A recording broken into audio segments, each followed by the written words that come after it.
Hello, everyone, and welcome to Worlds 2024 Media Day here at the Indigo Theatre at the iconic I2 in London. I heard one whoop. I hope people are excited for this. Yeah, okay. Here we go. My name is Shax, and I'm absolutely honored to be your host. This is already the 6th annual Worlds Media Day, and it keeps getting bigger and better, as you see from this wonderful theater and how it has filled up. It is an honor to welcome you all, and of course we're all here for the same reason, which is that we will see the culmination of a year's work of our two teams that have made it into the final, T1 and BLG, but also a crowning weekend for the passion of the fans that we've seen throughout the entire year, who have supported all of their favorite teams, and now get to watch an awesome show in the O2, maybe see their favorite win, but I know they'll be cheering no matter what. So.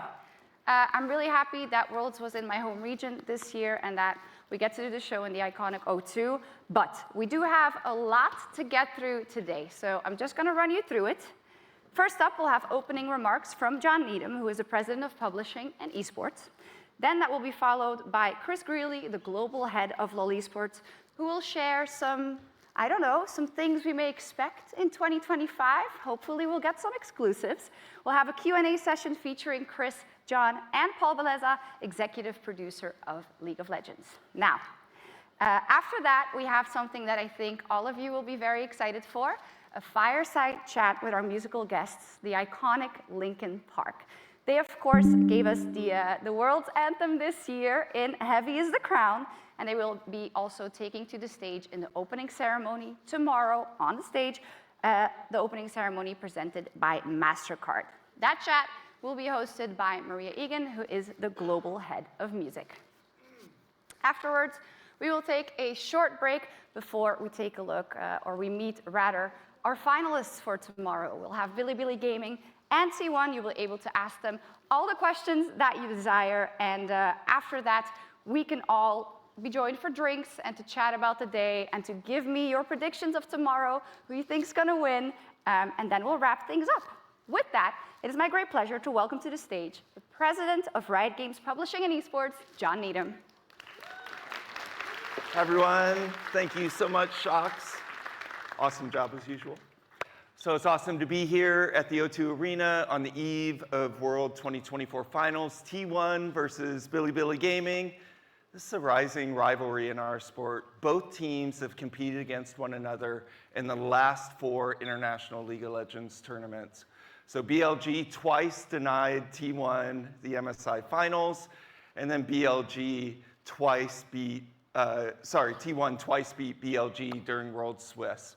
So we are set up for an amazing match tomorrow. We have press here from the UK, Europe, China, Korea, and all around the world to celebrate League of Legends esports. Your support has meant so much to us over the past 14 years. Coverage of our sport is so vital to telling all the player and team stories around Worlds. Co-streaming our broadcast has become a really important part of how players enjoy watching our sport. We have 84 co-streamers driving nearly 40% of our viewership in 21 languages worldwide. Really incredible. But we wouldn't be here without you, so on behalf of Riot, thank you very much. To the teams, you embody the spirit of competition, the relentless pursuit of excellence that defines professional sports. Your journey to this stage is a testament not just to your exceptional skill, but to your hard work and determination. To our dedicated League of Legends players and passionate fans around the globe, you are the soul of League of Legends. Your energy and commitment transform every match into an amazing spectacle. I also want to extend my gratitude to our esteemed commercial partners of our sport and of the professional teams.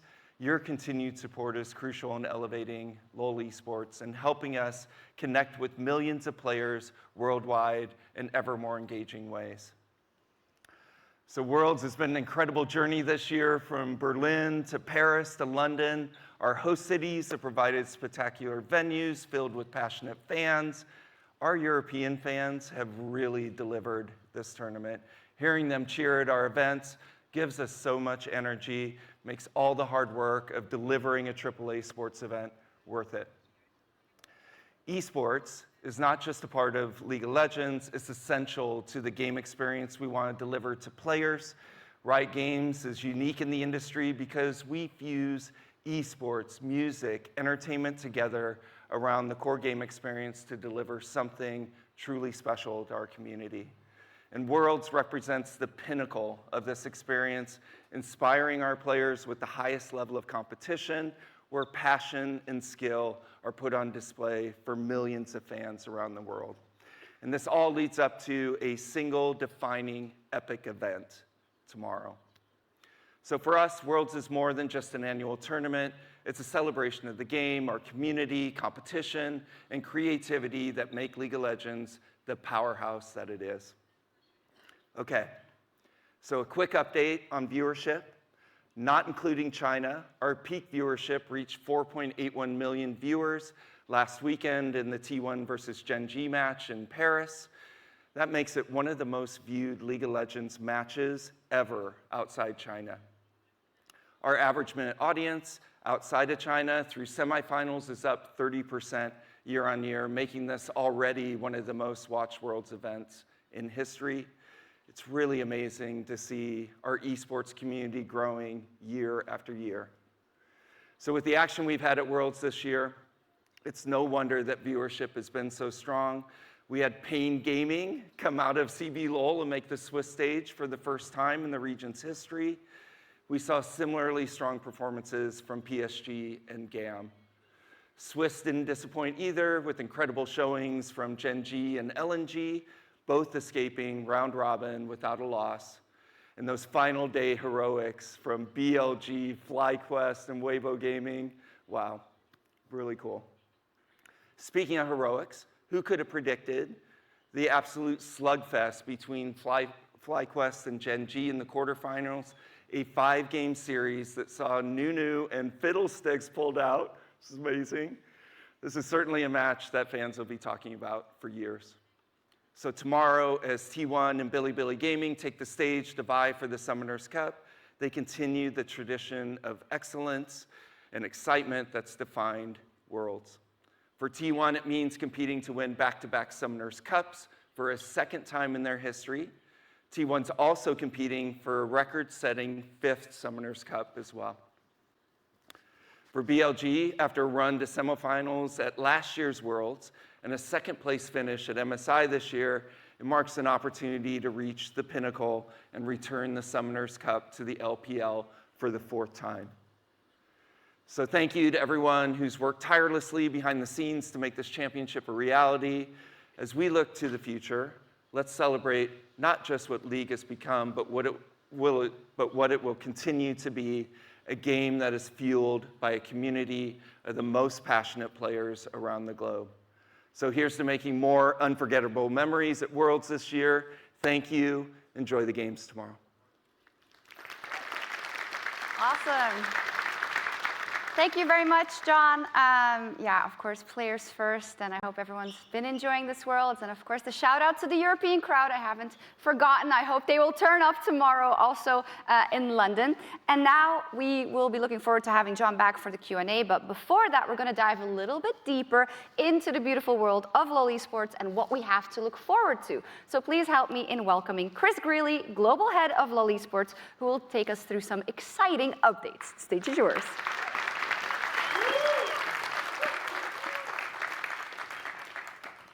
Thank you for the love from the cheap seats. Thank you, Shocks. Great work throughout Worlds this year. You've been awesome.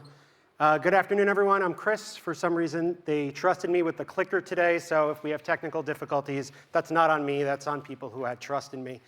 I want to thank all of you for joining us here at Worlds. It has been an incredible year for League of Legends esports, and as we look ahead to the finals, we also wanted to reflect on the full year, plus give you some exciting news related to the 2025 season. From innovative new global events and significant developments within our regional leagues, we've been working really hard to ensure that LoL Esports continues to thrive and proves to be sustainable for many, many years to come.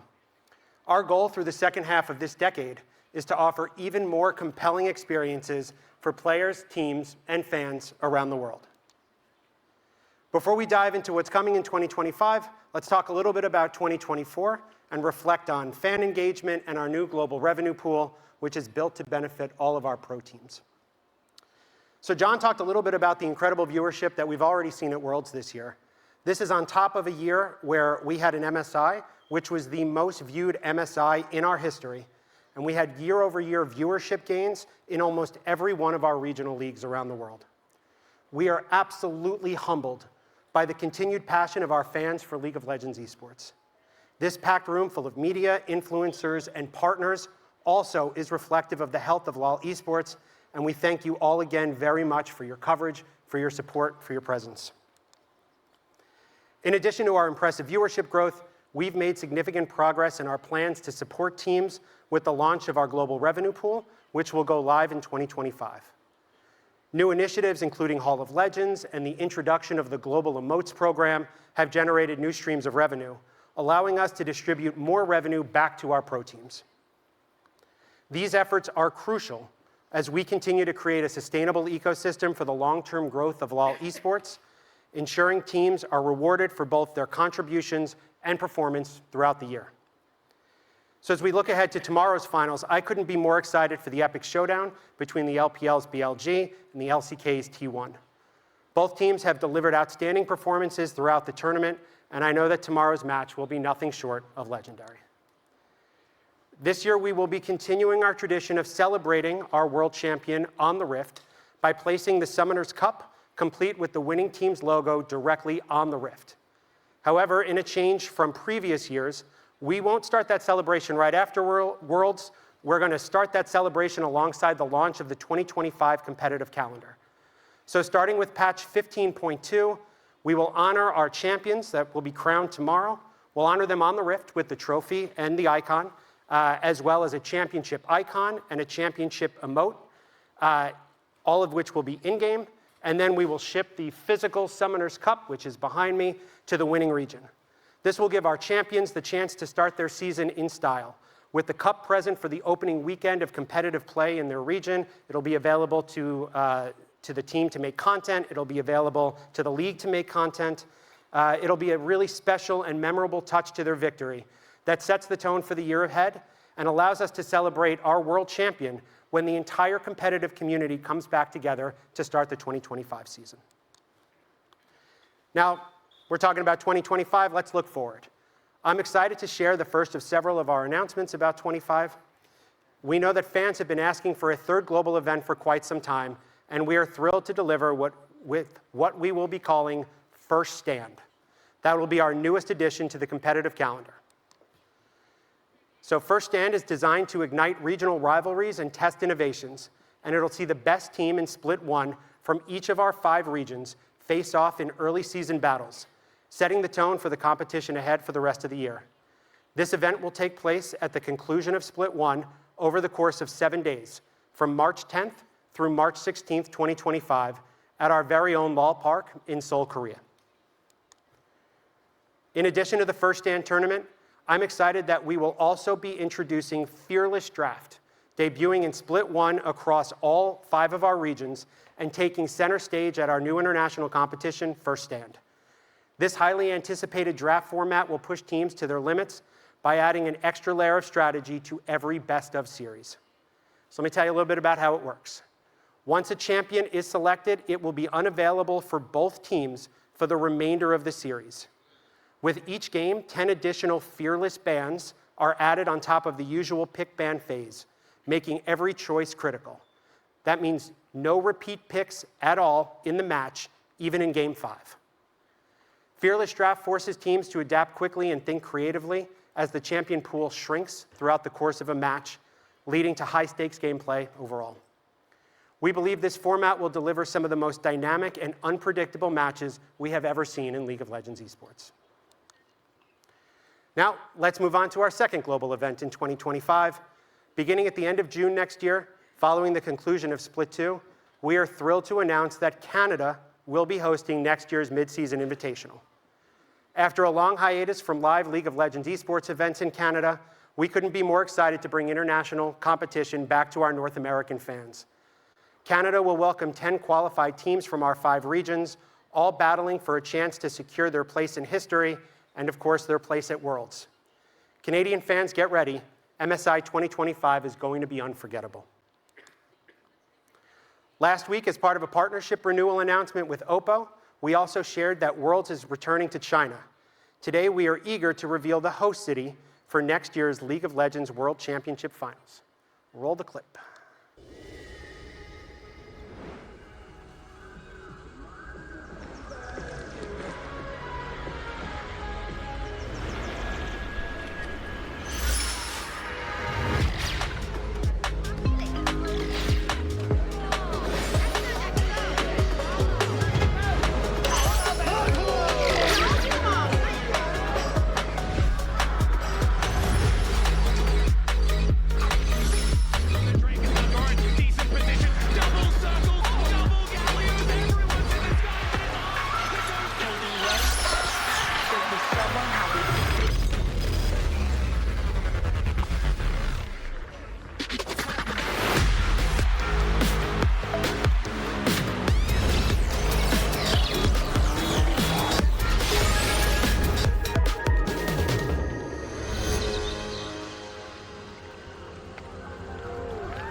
I didn't know the panda was coming. That was great.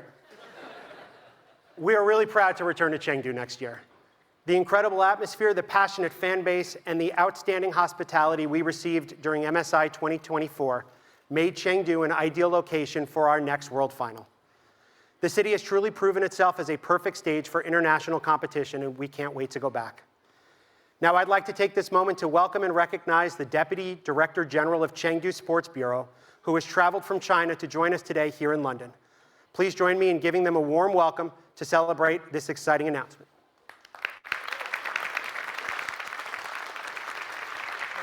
Nice to meet you as well. Thank you so much. So I think we're taking a picture. Yeah, here we go.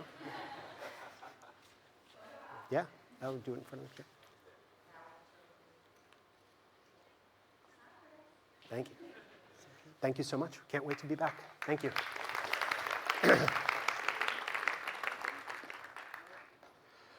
All right, so that talks about our competitive calendar for 25. We'll be back at the start of our 2025 competitive season, just a couple of months, right in that January timeframe, to talk about our plans for First Stand, MSI, and Worlds for both 26 and 27, and to give you the actual city for MSI for 2025. So moving on. This week, fans will have seen each regional league share their updates for the upcoming season, including the final update this morning from the League of Legends Championship Pacific. Yeah, that's right, LCP in the house. Yeah, woo, all right. Joining the LCP as a new league is the League of Legends Championship of the Americas, or the LTA. There you go, all right, there we go. Both of these leagues have been given a fresh new look, marking a major step forward in strengthening regional competition while fostering inter-regional rivalries.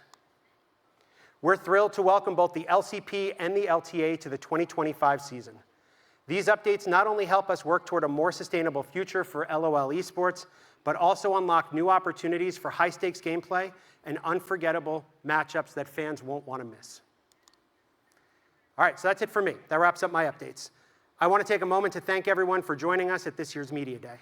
From our speakers, players, and partners to all of you, our incredible media and influencer community, we very much appreciate your coverage and passion in covering our sport. And I will see you all tomorrow. So thank you. Oh, that's all right. All right. Thank you so much, Chris. Wow, what? Such amazing updates, I don't even know where to start. Like, going back to Chengdu is going to be insane. It was so amazing when we were there for MSI. And I have a couple of colleagues who will be stoked to hear that we're heading to Canada. That was awesome. We'll, of course, see you as well in the Q&A that will happen in just a few minutes. Before we start our executive panel, though, I would also like to welcome Paul Bellezza, executive producer of League of Legends, to introduce himself and say a few words. Paul? Hi. Thank you, Shocks. Hi, everyone. My name is Bellezza. I'm the executive producer of League of Legends, and I've been with Riot for over 16 years. And can I just say, it's my honor to be here speaking with you all today. I can't wait to answer some questions. It's amazing to be here in London. It's been an amazing world so far. Can't wait to see the games tomorrow. I'm hyped. And some of you may know this, but League recently celebrated its 15th year birthday. And I have to take a step back and be like, if you had asked me years ago, would I be standing here in front of you watching our game played at scale by professional players? I don't think I would have believed it. So it's quite humbling to kind of see where we are and be a part of this with you all. So League is a special game. I think you all here because of that. It's a very special game to me, and I'm just excited to see where we're going to go for the next 15 years, and ultimately, that's all because of our players and folks like yourself that help us continue to evolve and make the game awesome. So please continue to keep us honest, tell us what we like about the game, what we don't like about the game, and we'll continue to evolve it together, because that is the lifeblood of what we do at Riot with League of Legends, and that's what's going to keep us going for the future. So with that, let's have some fun, yeah? Okay. Yeah, let's do it. Thank you. You can stay on stage, Paul. We will have our Q&A session, so they're bringing the chairs for you, and I'd also like to invite Chris and John back for that. This means we will be kicking off our first Q&A session, and for the media present here, if you would like to ask these gentlemen a question, please line up at the microphone, and when it's your turn, kindly state your name, your outlet, and then your question. Let's get started. You can start lining up. Here we go. Hope there's any takers. All right, yes, please line up here behind me, and we'll just we'll give it a few minutes to organize the line before we get started. Wonderful.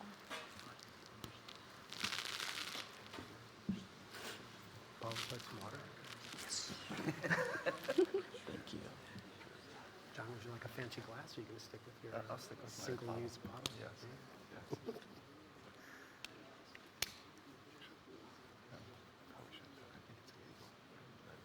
Yeah, you're a risk taker. I can appreciate that. All right, we're going to start with Korean-speaking media, and then we'll go to English-speaking media. Good afternoon. 안녕하세요. 저는 포머스 박상진 기자고요. 이제 이번 롤드컵 결승을 앞두고 내년을 맞이하면서 한 가지 질문이 있습니다. 이제 라이엇 게임즈 같은 경우에는 과거에 리그 오브 레전드라는 한 가지 종목으로만 e스포츠를 진행을 했는데 작년 그리고 올해 발로란트 e스포츠까지 안정적으로 정착을 하면서 두 가지 종목을 현재 한꺼번에 운영을 하고 있습니다. 이 둘의 경우에는 각각 시청자층이 좀 분리되어 있다는 굉장히 신기한 이제 현상을 만들어 주셨는데 어떻게 이제 서로가 서로의 영역을 침범하지 않으면서 서로 간의 이제 팬덤과 시청자층을 확보할 수 있었는지, 그러면서 조금 더 연령대가 높은 리그 오브 레전드 같은 경우에는 그래도 이제 젊은 층을 끌어들이기 위해서 리그 오브 레전드만의 좀 어떤 e스포츠 매력을 어필하고 어떻게 마케팅하며 운영할지가 궁금합니다.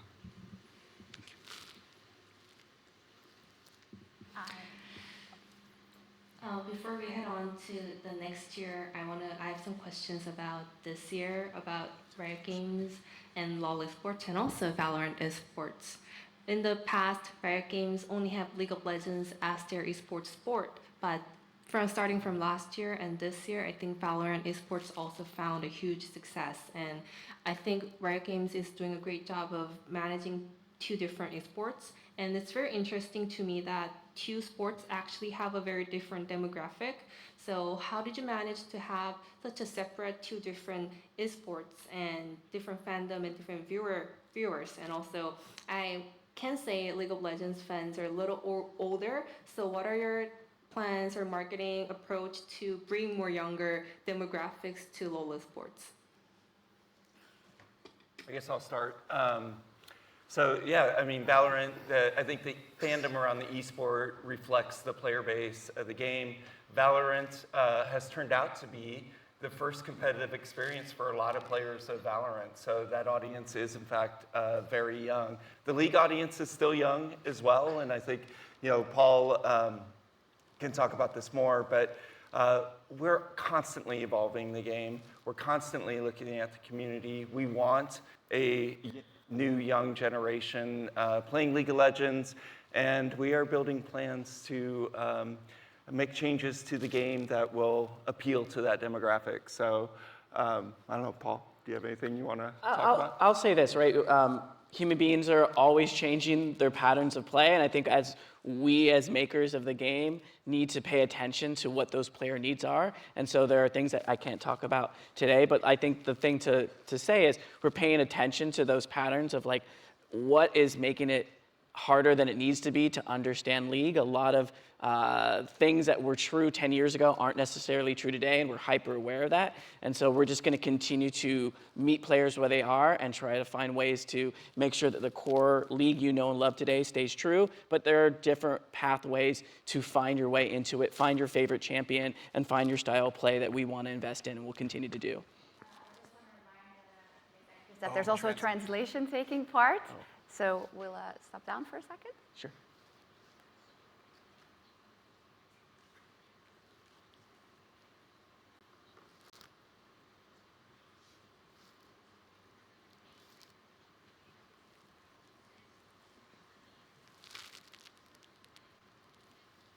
Jason and Wendy are very impressive. I remember the Whippo interview for in the beginning. It was crazy. They got it all covered.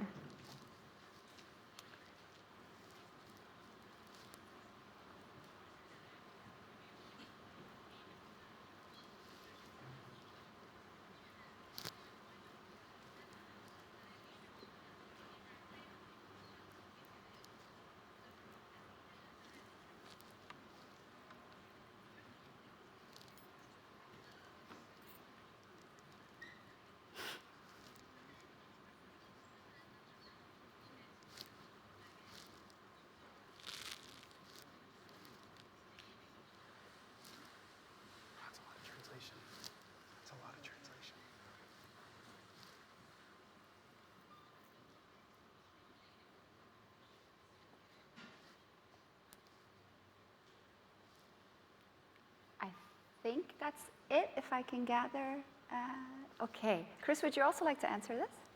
Yep, I think Good? they covered it. They got it covered? Yeah, Perfect. yeah. Okay. Go ahead. Hello everyone, Dominic here from Esports News UK. Thank you very much for being here, bringing Worlds to London again. My question to you is about the LEC Roadshow next year. It was announced that's going on the road. Of course, here in the UK, we have Fnatic, we have Giant X. So my question to you is, what kind of possibility would there be of a roadshow event here in the UK? Because we've had MSI, we've had Worlds, but we're greedy, we want more. And that's a question to John or whoever would like to answer that. Yeah, I can jump on that one, and I want to be careful because the entire LEC team is sitting up in the balcony, so I don't want anything to come flying over the side and hit me in the head. I think generally all of our regional teams and the LEC team specifically are constantly looking at what markets make the most sense in any given year to take a roadshow to, and that's based on fan base, kind of last time we were there, and a number of other kind of business pieces that fit together. I know that team is actively looking across all of Europe, including London and the UK in general, to bring events to. I don't think there are any specific plans that they're ready to announce or ready for me to announce in their stead, but they're constantly looking at those possibilities.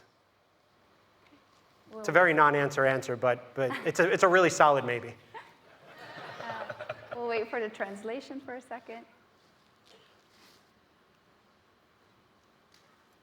I think.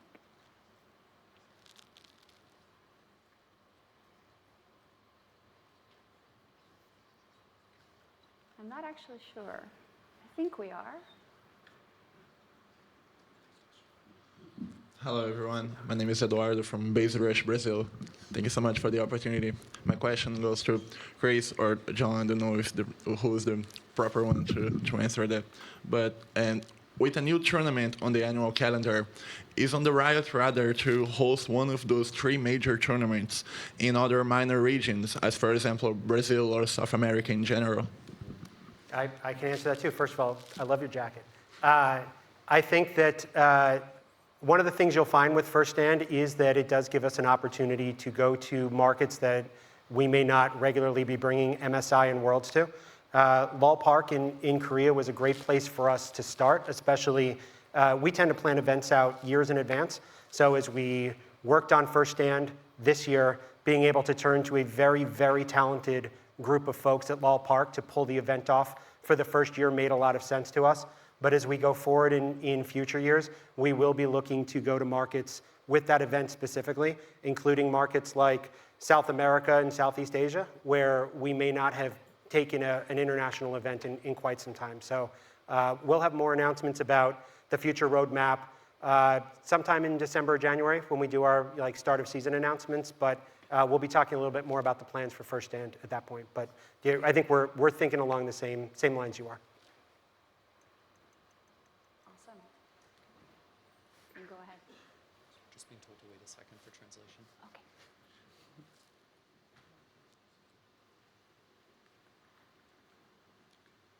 Great. Hi, everyone. Sean Wetzlar for the Score Esports. Very happy to hear we're going to get an event in Canada. That's exciting. Chris, you said in your opening remarks that there's going to be this new revenue pool which will provide more revenue opportunities for pro teams in 2025. Can you just share some details about how the approach next year is going to differ from previous years? And are there any lessons from previous revenue sharing efforts like the team logos and such that have been in the game that you're bringing forward into the approach for next season? Yeah, sure. So in most of our leagues, where especially the ones where we had long-term partnerships like North America, Europe, and Korea, we had a revenue share that revolved around sponsorships and media rights. That was a great plan when we pulled it together, for the first league in 2018. But I think the market has evolved a lot since then, and we've realized that it's a lot more volatile, the sponsorship and media market, than maybe we first thought. It also doesn't perfectly align team interest with our interests. Like often we were in the market selling, talking to partners almost in competition with each other. Being able to focus on digital goods allows us to better align with teams so that we're all out kind of talking to fans in the same way. And it creates this really unified vision for us in teams and with the game team as well to create things that deliver a lot of player value and also help push fandom forward in esports. So I think we really started down the road last year with the season kickoff event. The winning teams from all of those regions worked with us to create emotes. We kind of took the learnings from that into the Global Emotes program this year, and we're able to expand it to all of our Tier 1 leagues. And we're going to take a lot of those learnings into next year. We'll take some of our existing revenue share from the skins that are sold around First Stand, MSI, and Worlds, the Worlds winner skins and Hall of Legends, and be able to put those together with kind of anything else we were able to release and kind of work through over the next couple of years. Thank you. May I remind both the journalists and the executives to keep the questions relatively short or concise, as well as the answers. It was David who said that you speak too long, Chris. It wasn't me. No, okay, just so you know. Yeah. Yep. Sorry. I don't think we're holding up. So go ahead, Travis. Hey, it's Travis. So first question is for Paul, quick question. What are the chances that Riot will release a sequel to The Misadventures of PB Winterbottom? Hi, Travis. Nice to see you. Highly doubtful. 2K owns the IP, but if they ever wanted to make a sequel, I would play that game. So thank you for your question, though. Cool. Pausing for translation. So the real question is to John. We were just talking about digital goods. What percentage do you see the sponsorship revenue versus other revenues versus digital revenues becoming for Riot Esports? Because it sounds like now there's a pretty big move towards digital goods as the primary revenue model. So how do you see that sitting alongside sponsorships, especially as a percentage pool? Yeah. So over the past few years, coming out of the pandemic, the sponsorship market weakened generally, with a lot of uncertainties around the economy and just generally uncertainty about how the economy was going to react coming out of the pandemic.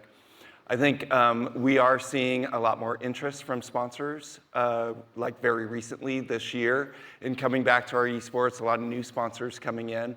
So I expect while we've been pretty flat over the past 3 years, we're going to see some growth in sponsorship. But digital revenues have grown a lot more than what we expect sponsorships to grow. We've introduced new products like Hall of Legends. We have the Global Emote program that's launching. We're working on other products with Paul's team as well to deliver around our international events. So we will see dramatic growth rates. We've continued to see, and this is one of the reasons why. Sorry, I'll pause. And I'll get into the second part. Let them do their work. Oh, you can keep going. It's a challenge. Okay. Let's go. So this is one of the reasons why we changed our business model, the foundation of our business model, from sponsorships and media revenue to digital. In those times where sponsorships were relatively flat, digital revenues kept increasing. Now with new products, we're really seeing incremental jumps in revenues. And that combined with consolidating our professional leagues to have less teams to share revenues with, we're going to see a really good revenue share with teams. Awesome. We're all good. Next one. A little short for this mic. Hi, this is Jay Silver with Jay Silver Presents. Thank you guys so much for being here and speaking with us. My question is for Chris. And Chris, we missed you at Los Angeles, so I'm glad to see you here. I have a question about the two new rebrandings, specifically with the LCP and the LTA. With these new regions that are emerging, there are some teams that have left the organizations and their fans are disheartened, possibly just frustrated that the teams have left and now they're left homeless without a team to root for. So my question for you is, how can you assure that these fans are seen, heard, and recognized, and how can you help them, how can you promise them to have a positive experience with these two new regions? Yeah, I think we spent a lot of time with the regional. First of all, I missed being in LA, so thank you for saying that. I had a family conflict, but the games were great and I watched them. So I think we've worked really hard with the regional teams in both Southeast Asia and the Americas on how they're going to transition those leagues and reach the fans who may be frustrated not only about, in some cases, their favorite team not being in the league anymore, but potentially even just about the fact that we made changes overall. Change is hard. We get that. I think there's a couple of pieces, right? One is like and they're different in both leagues. And I promised David to try to keep it short so Shaks doesn't have to yell at me again. In the LCP, I think you're going to see really amazing inter-regional rivalries start to develop across all the countries that are playing there. And we're hoping that if you are a fan, for example, of a team in Vietnam who is not moving on, that you can find a home with the teams from Vietnam that were included, right? You can be a Wales fan, you can be a GAM fan. And you can find that national pride as they go to play teams from other countries in the region. When you look at the LTA, I think you're going to see, and I think we saw a little bit of it in Worlds Play-In, I think you're going to see really incredible nationalistic rivalries form between Brazilian fans, Latin American fans, and North American fans. And I hope that if you are a fan of a team that has left, you're able to find a home with a new team. Like a lot of those pro players are sticking around, they're moving to new teams. And I think that our existing brands and our remaining brands are really desperate to take the message they have and the fun that their fans are having and invite more fans into the tent. But I can tell you the regional teams are always listening. Piotr and Ban in the LCP and Carlos and Mark Z in the LTA, super eager to engage with fans and to find ways to make sure that they're continuing to connect week after week. Awesome. Thank you. Awesome. Just as a clarification, the English questions are being translated, which is no prerogative to go any longer on the answer, but I love the answer. Thank you for that, Chris. Ashley? I'm short. Again, thank you so much for being here and keeping an open conversation with the media outlets as well as press. I apologize because this question will be long, but I just wanted to provide enough context. It has been a well-celebrated annual tradition to release music videos for every World Championship. However, 2024's Heaviest the Crown's reception was perhaps more divided based on recorded statistics, especially for the LCK and the LPL audience, in terms of storytelling, in terms of the accuracy of depiction of our beloved players, in terms of the relatively screen time of the players, based on things that are very public on YouTube comments, and etc. And we, of course, understand that creative outcomes will vary in results and reception due to so many differing factors, some of them random, but what is Riot's understanding on the reception of the Heavy of the Crown? Why do you think that this situation has perhaps occurred, if you can provide us any insight? And what are some of the measures that you are planning to take in order to possibly mitigate similar division in reception in future Worlds videos? Thank you so much. I'll take it. I'm waiting for translation. All right, cool. Yeah. Good? I think you're good. Yeah. We're good? Okay. We're super happy with the video. We're getting record viewership of the video. We understand that fans will have a different reaction creatively to what we do. Music is a very important part of the game experience, and you take risks when you work with bands. We love Linkin Park. We're going to have an amazing opening ceremony tomorrow. We like the video. We always learn from feedback from our community, so we will take that in and we will use that when we go to produce next year's Worlds video. So thank you for the feedback. Not a feedback from my side, but No. general. I'm saying generally to fans. Okay, cool. Thank you. We learn. Thank you, Ashley. This is Florian Merz from Sport 1 in Germany.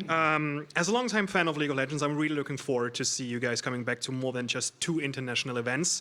And I have 2 questions in this regard. How did you come up with the name of First Stand? And what did you make to choose the aforementioned format for that? We spent a lot of time on the name, to be totally honest with you. I think at the end of the day, we wanted to find something that felt really attached to League of Legends, the game, as opposed to just giving it the, I came in and said, let's just call it season kickoff event. We've already done it once. We've got the branding for it. Everyone knows what it is. It'll be good. The creative types told me I was crazy. They came back with lots and lots of options. We spent a lot of time kind of crossing stuff off and circling things and having a bunch of conversations. Ultimately, I think we wanted to reflect something that felt really good in terms of a tournament. Like every region is going to carry a tournament into First Stand. So to us, it feels like one big tournament that's just starting in 5 different places and ending at the end. First Stand, when we looked at all of the options we had in front of us, was the one that the team looked at and said, like, yes, this feels really good for us.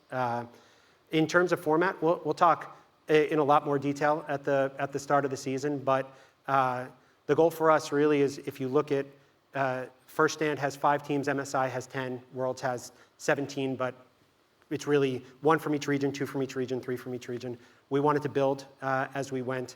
The real 2 kind of things we built First Stand on is we want to see every team play every team at that event. So if you're an LTA fan and an LEC fan, you will get to watch those 2 teams play each other, guaranteed. You don't have to worry about draws or anything. They will play, and they'll play in a best of series.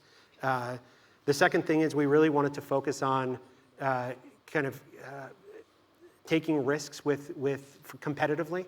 So Fearless Draft is where we landed for 2025. We are deep at work on our competitive ops side for what 2026 can look like. There may be a world where we have a different sort of competitive format for that first split. We think it's a great opportunity for us to take some chances, to do something that helps stretch teams and pros, and that's super entertaining for fans. Awesome. Thank you, and thank you for having us. Vielen Dank, Florian. Viel Spaß noch. Awesome. So we'll get LEC versus LTA. Let's go. Yeah. Okay. All the things. Go ahead. Hi guys, first of all, thank you for your time. I'm Theo from Sons of Kais and La Geek Web from Americas. I wanted to ask John, now with the announcement of the LTA, it's the second Riot Games competition in which Latin America and North America have merged following the VCT Americas. So I wanted to ask you if this can higher up the opportunities of having a major event in Latin America, and countries different than Canada, the US, or Mexico, but not only on League of Legends and Valorant, but also on Teamfight Tactics or the following 2XKO. Yeah, look, we have been to Mexico. We did a stage of Worlds in Mexico City last year? 22, 2 years ago. And we had an amazing response from fans. We love our fans in Latin America. I think, like similar to what Chris said, Now that we have different grades of international events, that gives us more opportunities to go to markets that are a little bit smaller. So stay tuned. Yeah, I hope we get there. Thank you. Go ahead. Hi, Aaron Down from PC Games N here. First of all, thank you very much for your time this afternoon, and thank you for bringing Worlds to our ends. It's very much overdue, I think. First one, just a really quick one for Paul. I mean, I'm personally really excited. I'm sure many people are here for the Bridge of Progress to come in, finally seeing a bit of a shake-up in the ARAM map pool a little bit there. But I just wanted to know if this was just kind of like the start for perhaps bringing in new maps or sort of skins for the maps in the game, something that you guys want to sort of explore a little bit more long term. And the second question, well, I'll answer that one just to give you guys a little bit of time to think. We have obviously, as you've said, just celebrated, 15 years of League, which is a remarkable achievement, especially considering you see so many games nowadays, even AAA titles sort of launch and then falter. So for the three of you, I got to ask, what it is for each of you, what you feel is the magic, what it is that you feel has allowed League to persist for this long, and sort of how that means to you.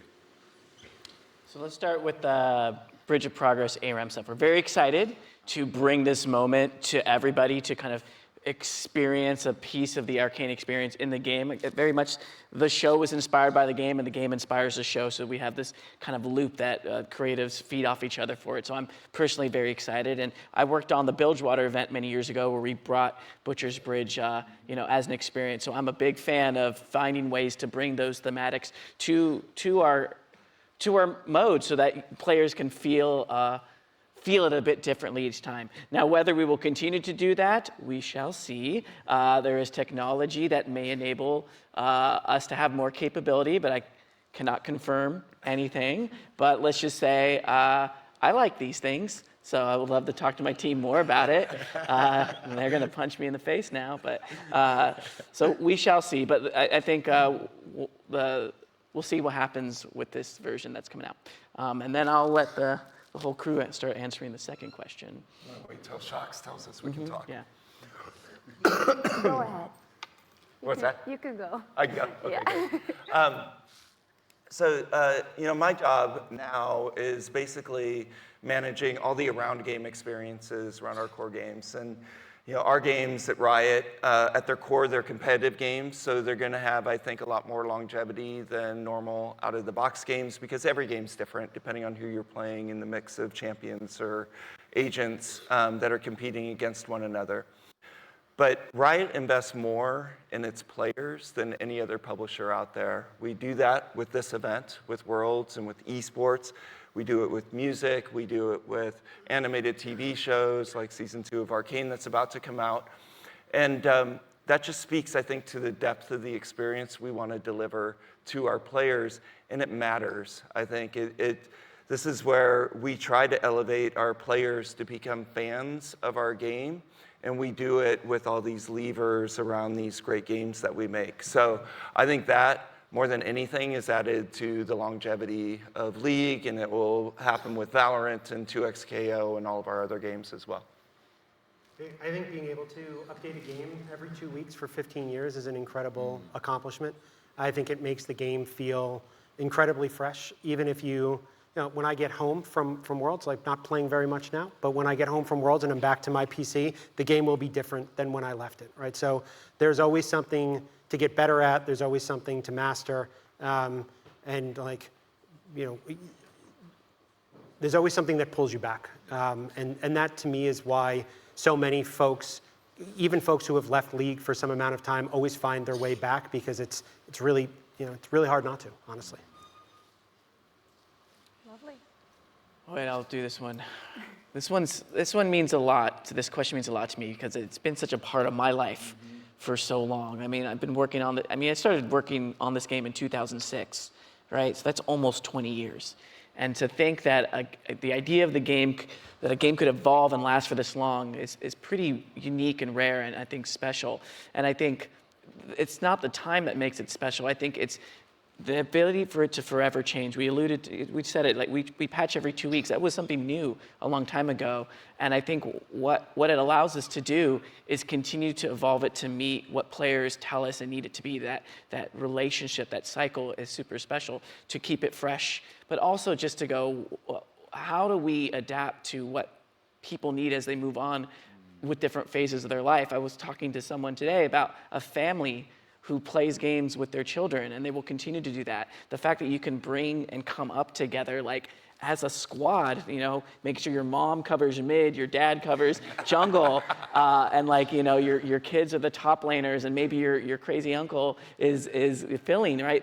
That's brings people together, right? And that coordination of play, those experiences where like you come back from impossible odds when you didn't think it was going to happen, or you do an unconventional pick. The game has infinite ability for you to kind of continue to experiment, and I think that combination of experiences that you can play with your friends or your family and continue to discover things just makes it feel like something we can iterate forever, and like that's incredible. So my hope is we continue to do that for as long as players will continue to do it, and we're going to be there to do our best to serve it, and that is truly incredible.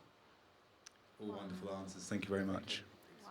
Oh, Paul, what an answer. I've got goosebumps. Also, tomorrow, right, it's also the same thing. It's about who's going to pick what. Is it going to be a Pyke from Carrier? Is it going to be so back and forth? I love that. Thank you so much. All right, this will be the final question for this session. So fact to follow. Hello, this is Pedro from Centinela in Mexico. My question is for John or Chris. How is going to be the strategy to build communities or have a closer communications with the LTA, especially with the LLA fans that are going to be on no lands, with the teams as a light in the middle of nowhere, and maybe they need an ABC to view this new product? Yeah, I can. Yeah. So thank you for the question. I think the team has spent a lot of time thinking about that. Their sort of first piece as they've attacked it, and I hate speaking for them, but again, they're up there, they'll throw stuff if I get it wrong. It's to make sure that we're not looking at Latin America, right? There's a lot of countries in there, there's a lot of cultures in there, there's a lot of really dedicated, incredible sports fans there that I think we want to make sure that the LTA is able to connect with. So the first part of that, I think, is something that we're going to lean into the teams to do, to help take pro players, to help take brands, and to be able to reach out to fans, whether they're in Mexico, whether they're in Peru, whether they're in South America, in Argentina or Chile, and find a way to connect more directly with them. I think the second thing, and it came through the LTA's announcement video, is that they are looking for ways to bring more of their events, not just to Sao Paulo in LA, but to begin to look at the entire region as some place where they want to be able to deliver direct fan experiences, whether it's road shows on one end or viewing parties on the other. But I think community building is top of the priority chart for them, and that team is going to continue to work to make sure that LLA fans feel like they have a home in the LTA and that they don't have to tune into leagues in other regions if they don't want to find something that feels like a really great League of Legends esports experience for them that they can connect to. Okay, thank you. Yeah, absolutely. Muchas gracias. We are almost done, but there are some very special guests that are getting set up as well. So I will ask you a few questions if that's okay. This is when the grilling begins. No, I'm kidding. I know you never wager predictions, right? Is that correct? Is that still the case? Like you never give you a prediction? I like you would? predictions. Okay, go ahead. And also, and why, of course.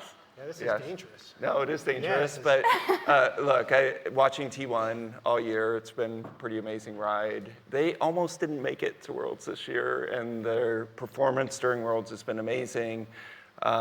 So, if I had to pick one of the two, I would pick T1. Okay, it's on record.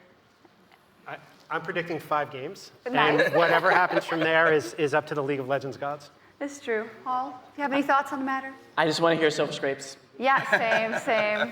I think last year, although it was an incredible moment in Korea, seeing T1 win as well, I would have loved for it to be 5 games. We'll see if it is today. Chris, may I ask you, having been in Chengdu myself for MSI, and it was really, really awesome, but what were kind of the qualities that made you want to revisit that city now for a World Final? Yeah, I think we had an incredible fan turnout for all the matches in MSI. MSI is a long run, and there was no day in the venue where we felt like the fans in the region just didn't bring an incredible amount of excitement and energy. I think the other really big piece for us was how great the local officials in Chengdu were to work with. They were incredibly welcoming, incredibly hospitable. Bringing a big event anywhere is really difficult. I think you'll see in all the success we've had in Worlds in Europe, it's because of our incredible relationships with the city of Berlin, the city of Paris, the city of London. And I think our success at MSI this year came from our relationship with the city of Chengdu. So we're really excited to be able to go back there to leverage those relationships and kind of a lot of the learnings we picked up when we were there this year. Awesome. It was great. It was a great experience, a great fan experience as well. Great hot pot, too. Great hot pot. We had it correct. almost every night. It was crazy. We will have Linkin Park joining us in just a little bit, and it's been wonderful seeing people get really hyped about the song. I know I've heard it a lot because it's in the broadcast a lot, of course, and it's been a pleasure. And I'd love to know if any of you were you like a Linkin Park fan when you were a bit younger, or are you a newer fan, or are you familiar with their work? I love Linkin Park since the beginning. So yeah, I was a huge fan. I was very excited to hear that they were coming back and that we could be a part of it. Yeah, same. When they told me that this was going to be a thing, I was like, what the? All right, sounds awesome. Let's go. Yeah. And the track was just perfect Yeah. for our anthem. The track was great. Yeah, it's lovely.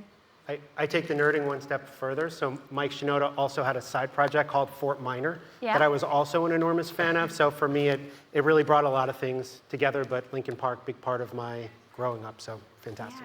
Yeah. Can you say something about how important the fact is that this song has turned into kind of a pop culture phenomenon, right? And when you realize that it has shifted, because this has happened for a very, very long time, and there are some super memorable moments at that. But I feel like in the last couple of years, it's really taken the whole world by storm, not necessarily just people who are already a fan of League of Legends. I mean, it's pretty humbling when that happens. I think all we intended to do was create something that spoke to, honoring the competition, honoring the moment, and the partnership was organic and natural, and the fact that that's the result is just something you can only kind of dream of, but I don't think you can go in intentionally hoping for that. If the magic's there, it's there, and we're just lucky that it's turned into that. Yeah, absolutely. We have an incredible music department. Yeah. You'll get to see Maria in a little bit, but they do just a great job going out and finding artists that we want to work with. And every year we seem to hit with a big artist really helping us amplify this great event that we do. So yeah, like Paul said, it's super humbling and fun to be a part of. Mm-hmm. Yeah. I think the journalists will probably be a little tilted that I'm up here now asking questions when they could have asked, so I'm going to ask a critical one, if I may. I am from the LEC, and obviously there was a lot of hubbub about having the LEC studio be kind of the Swiss stage. Now, as someone who broadcasts herself, that was very comfortable in order to produce what we wanted to produce. We know the studio very well. We know its limitations and its abilities, and we're used to working it in its entire year. But in the same vein, I can also understand if there were some fans that said, well, I've been here a couple of times already this year, right? Is there anything you could say about that process? Yeah, I'm happy to put a few. First of all, who let you ask the hard questions? You're just supposed to be throwing softballs, but that's okay. I think that being in the Berlin studio, in addition to kind of all the things you pointed out, does allow us in certain ways to go bigger in other places. So I think you'll see the spectacle around our finals in O2 really lent, we were able to borrow a lot from the Swiss stage. With that said, when we're in a better position to talk about next year, I think you'll see that Swiss is in a slightly larger venue as we go into next year. And as we look into the future, like, I think it's going to be an interesting balancing act for us to figure out, like, how do we right-size each round so that the tournament continues to feel bigger and better every year. But you know, we're giving due attention to each round. So we're spending a lot of time with our events team, our content services team, kind of looking through what the future can hold around that stage. Awesome. Hope I didn't just get myself fired, but I guess No, John. that's perfect. Yeah, okay, cool. That's perfect. I'm sorry. We won't keep you any longer. We will take a quick break before we get back, and then we will have our fireside chat with Linkin Park. So a short break, you can get a refreshment, but hang around. We'll tell you the second that we're going to be starting again. We'll give you some time, of course. So thank you very much for listening to this first part, and we'll see you very, very soon. Thank you. Thank you.